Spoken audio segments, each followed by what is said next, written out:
दोस्तों, दानवीर कर्ण महाभारत के अहम पात्र थे। वह कुंती और सूर्यदेव के पुत्र थे। कुंती ने कर्ण को बचपन में ही नदी में प्रवाहित कर दिया था। उनका लालन पालन अधिरथ और राधा ने किया था। महाभारत की कथा के अनुसार कुंती ने लोक लाज के डर से पुत्र कर्ण को बचपन में ही एक बक्से में रख नदी में बहा दिया था। इस बक्से को भीष्म पितामह के सारथी अधिरथ और उनकी पत्नी राधा ने देखा और जब उसमें बच्चा मिला उन्होंने उसका पालन पोषण किया।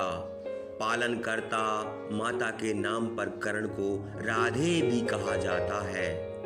कर्ण को दुर्योधन ने अंग देश का राजा बनाया, जिसके कारण उनको अंगराज भी कहा जाता है।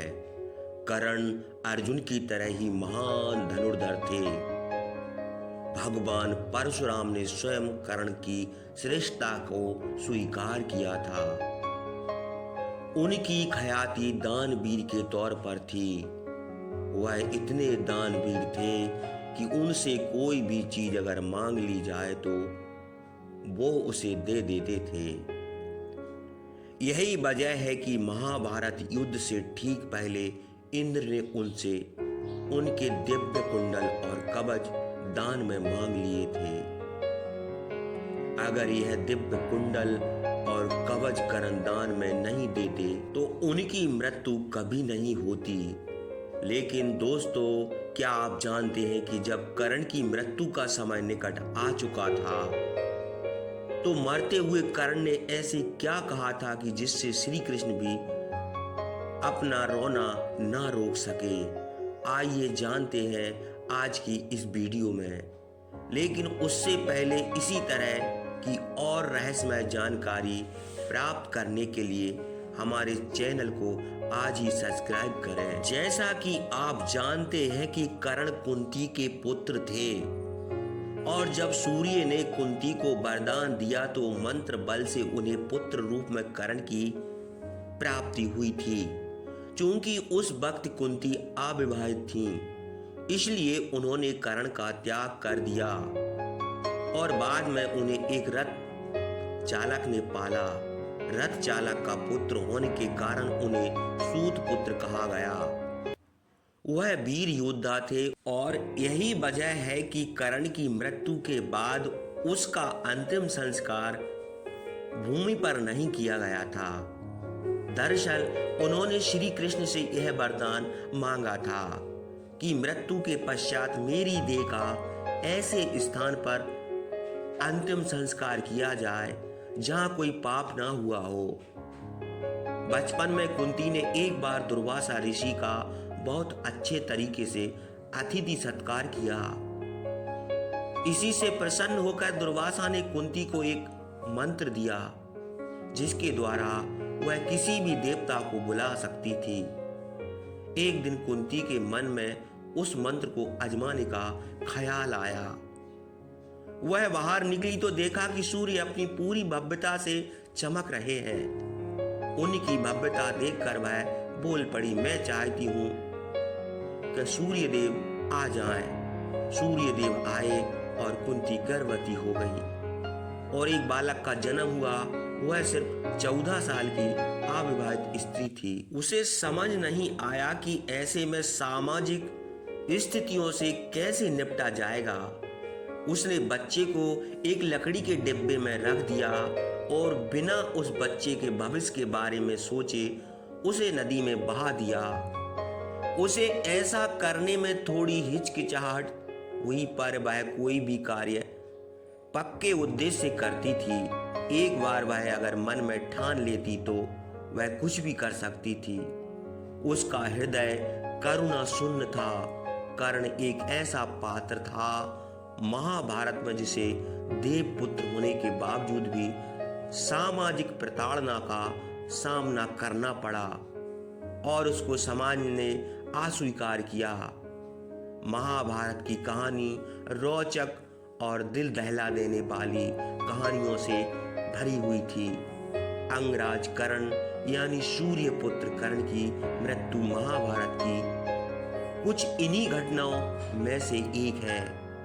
यह बात तो हम सब जानते हैं कि कर्ण की मृत्यु ने दुर्योधन के बल को चकनाचूर कर दिया था।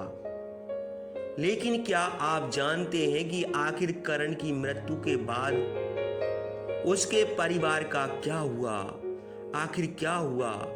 उसकी पत्नी, जब उसे कर्ण की मृत्यु की सूचना मिली, अंगराज कर्ण की पत्नी का नाम रुसाली था। महाभारत में कर्ण की पत्नी रुसाली का वर्णन एक बुद्धिमान, चरित्रवान और पतिव्रता पत्नी के रूप में किया गया है। अंगराज कर्ण की तरह ही उनकी पत्नी रुसाली भी एक सूत पुत्र थी। एक सूत पुत्र होने के कारण अपने पिता अधिरथ के कहने पर कर्ण ने रुसाली से विवाह किया था। रुसाली दुर्योधन की विश्वास पात्र सारथी सत्यसेन की बहन थी और एक बुद्धिमान स्त्री भी थी। महाभारत में कर्ण की पत्नी रुसाली के बारे में बहुत ही कम वर्णन मिलता है, लेकिन रुसाली का तप और प्यार किसी स्त्री से कम नहीं था। महाभारत में उसे सत्य और निष्ठा का पालन करने वाली एक धर्म स्त्री के रूप में दिखाया गया है।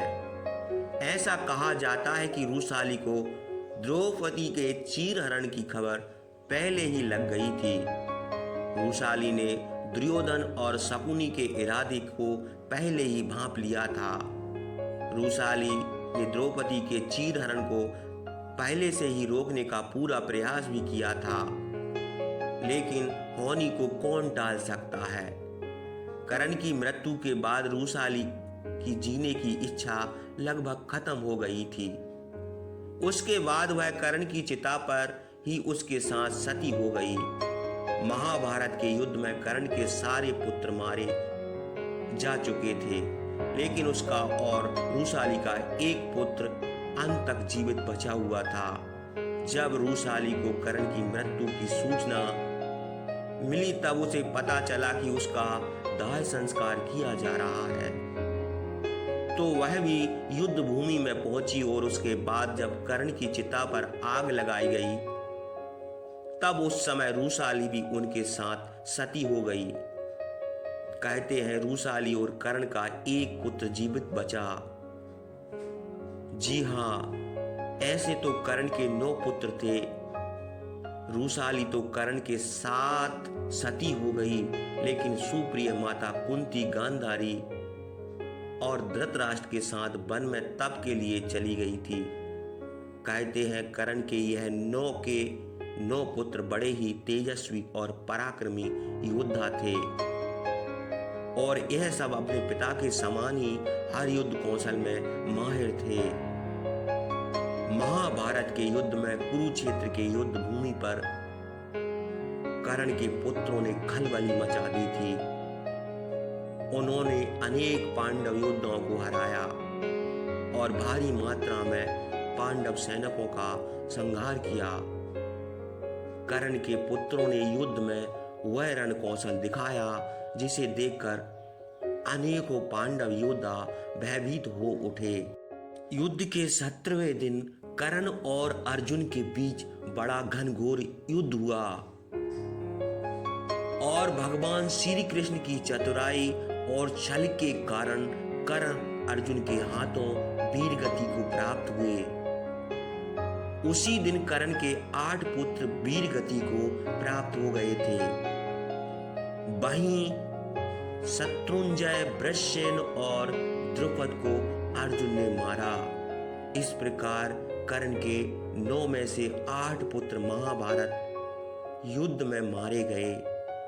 कहते हैं वृक्षकेतु कर्ण और रुसाली का इकलौता जीवित पुत्र